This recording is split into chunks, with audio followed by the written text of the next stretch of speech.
fellow ministers, ladies and gentlemen, welcome. Welcome, dear friends. Welcome to Morocco. Welcome to the charming red city of Marrakesh.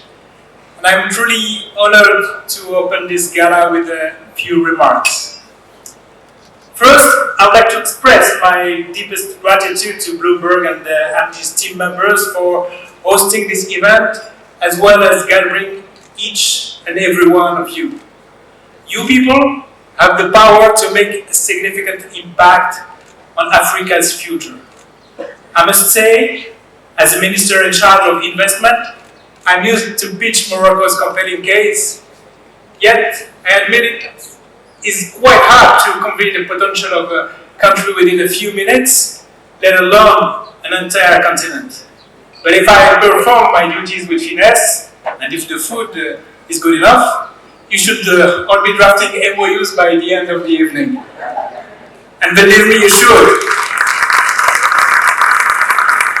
Because if you do, you will embark on an extraordinary adventure, unlike anything you have experienced before.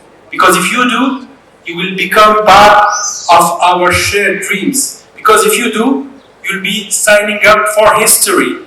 Ladies and gentlemen, during this fruitful day, much has been discussed about Africa's potential for development. Many references were made to its natural resources, its increasingly young and digitalized population, its willingness to bridge the infrastructure gap or attract private capital, to name but a few.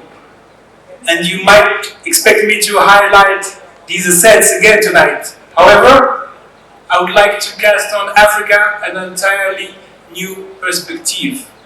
As His Majesty the King Mohammed VI once stated, Africa must trust Africa. And that is because the continent will with no doubt shape history. For it will become a major trade hub. For it will both supply and feed the world. For one day, it will power the planet with green energy. And while some may view the African demographic trend merely as an expansion of consumer market, I prefer to perceive it as an emerging generation of entrepreneurs awaiting empowerment. The continent holds the potential to bring about significant change on a global scale. Now, if you look at the data, the economic outlook for Africa appears extremely promising. Forecasts indicate that its economic growth is likely to leapfrog the global trend in the years to come. This will bring up numerous opportunities, and opportunities should never be squared. Ladies and gentlemen, Africa is about to unleash its full strength. However, let us face the reality. In order for this vision to come true, there is still much to do. And for the continent to effectively fulfill its newfound role, African countries must work together hand in hand. This unwavering stance of collective action has been Morocco's guiding principle ever since His Majesty King Mohammed VI ascended the throne.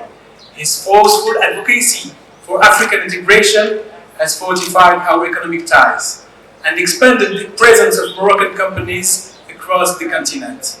Nowadays, the kingdom stands as the foremost African investor in Western Africa and holds second position when considering the whole continent. Ladies and gentlemen, Morocco is often considered as the ideal gateway to Africa for its geographic position at the crossroad of Mediterranean Sea and the Atlantic Ocean. But believe me, there is more to it. When the kingdom reintegrated the African Union, His Majesty King Mohammed VI laid the foundations for Morocco's role within the continent. My vision of South-South cooperation, he said, is clear and constant. My country shares what it has without ostentation. So the question is, what can we share? And I think the response lies in a single word: determination. Because it took a lot of determination for the kingdom to emerge as a pregnant economic powerhouse within the region. We have successfully cultivated a modern and highly diversified economy. We have built world-class infrastructures that are unparalleled in quality and efficiency. We have established high-performing industries. We have gained access to the largest markets in the world, including the United States and the European Union. More importantly, Morocco is now embarking on a new phase of development with a strong focus on expanding the private sector. To sustain this transition, our country recently adopted a new revolutionary investment charter which will grant massive support to investment projects. As you may see, we are well equipped to turn present challenges into opportunities. Worldwide value chains are being reshuffled and we are taking advantage of it. As the leading renewable energy producer on the continent, we will play a major role in the energy transition, and our strong commitment to produce EV batteries and green hydrogen will further help us decarbonize the planet. Let's remember that all these ambitions rely on the exceptionally young and talented Moroccan men and women. They embrace profound values of tolerance, fostering peaceful coexistence with individuals from diverse cultures and religions. They too are fully determined to share their resources and contributions. Ladies and gentlemen, Morocco's journey is embodied by its new fresh brand identity known as Morocco Now. It is steadily gaining international recognition with each passing day. As we promote the Morocco Now brand, our vision extends to the vast landscapes of Africa. Morocco's dynamic momentum will ripple across the African continent. Therefore, I earnestly urge each and every one of you to join this movement. You might have had a taste of it during the day, but trust me, this is only the beginning.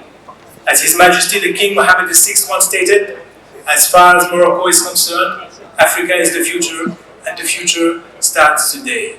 So let's unite our shared belief in Africa, because it's Morocco now, because it's Africa now. Thank you very much for your attention. لا تنسى الاشتراك في القناة وتفعيل زر الجرس ليصلك جديد الفيديوهات من هسبريس.